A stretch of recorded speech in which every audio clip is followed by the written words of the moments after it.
On January 18th, 2026, 1400 hours UTC, Sunspot AR3576 decided to scream. An X-class flare sent a wall of electromagnetic radiation toward Earth at millions of miles per hour. The press called it a spectacle.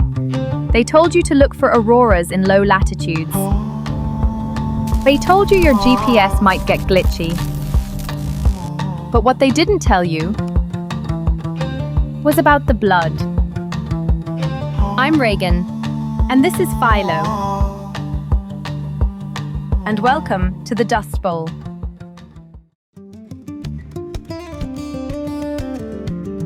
We check the weather for rain. We check the weather for snow. But nobody told you to check it for the blood weather.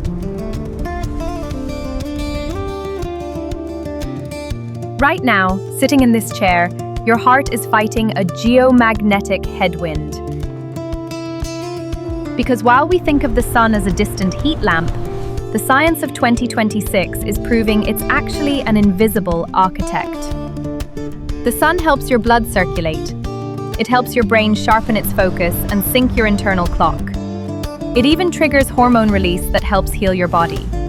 The sun is constantly remodeling your blood, your brain, and even your DNA.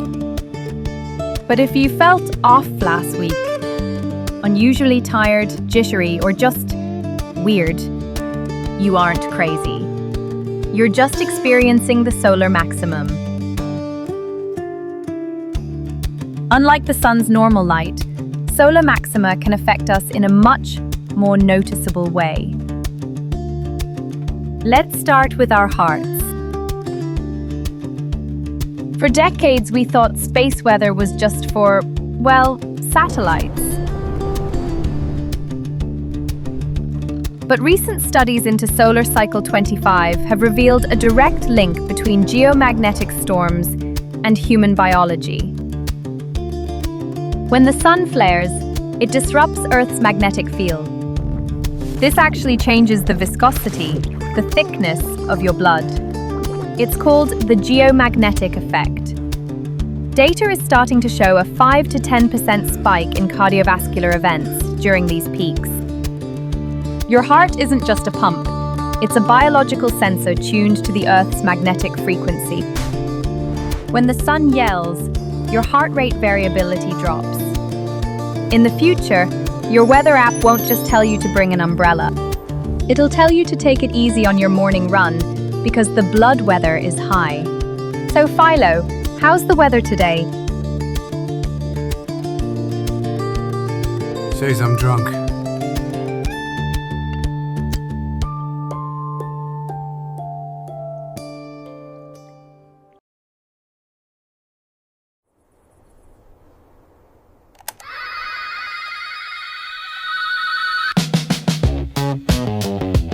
Now, let's go deeper.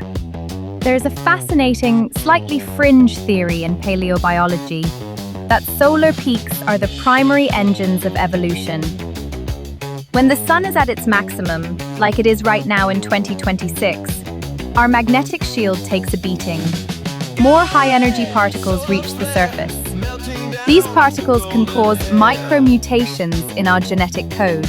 The solar maximum are basically hacking our biological source code.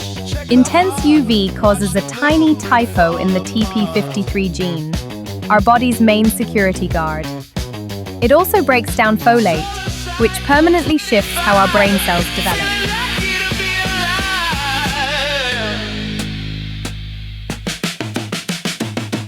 That change in brain cell development can lead to real personality changes, like more anxiety or mood swings. So, if you're feeling off, just remember, you're literally being solar edited. So hold up a second. You're saying these solar flares can alter people's moods.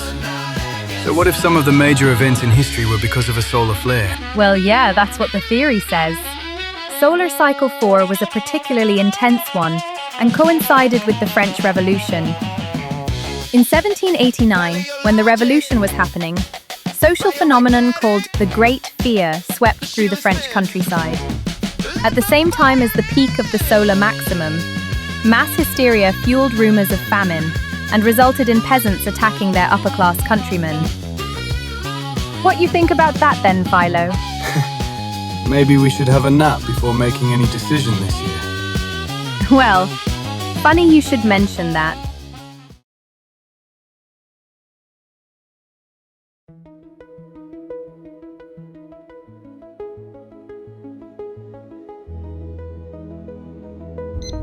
Did you ever wonder why you sometimes wake up at 3 a.m.?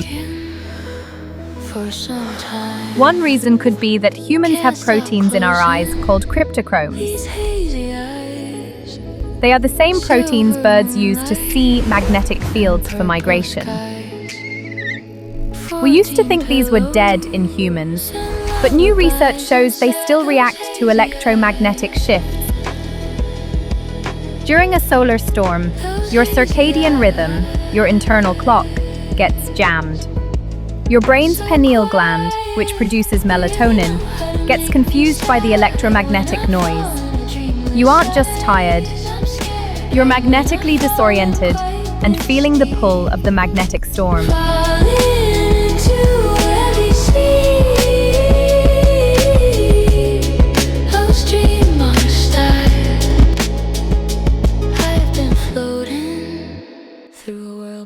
I think I disagree. On which part? It's not noise if it has a frequency. Okay, explain. You said during solar storms the pineal gland gets confused. I say it's getting new instructions. That anxiety you felt this morning, maybe that wasn't yours. That was the sun uploading a mood. We're all just receiving the same angry file at the same time. Well, I wish it would send it at 3 p.m. rather than 3 a.m. So I'm curious, since that flare on the 18th, have you noticed a change in your sleep or your mood? Like, subscribe and let us know in the comments. This is Reagan and Philo, signing off into static.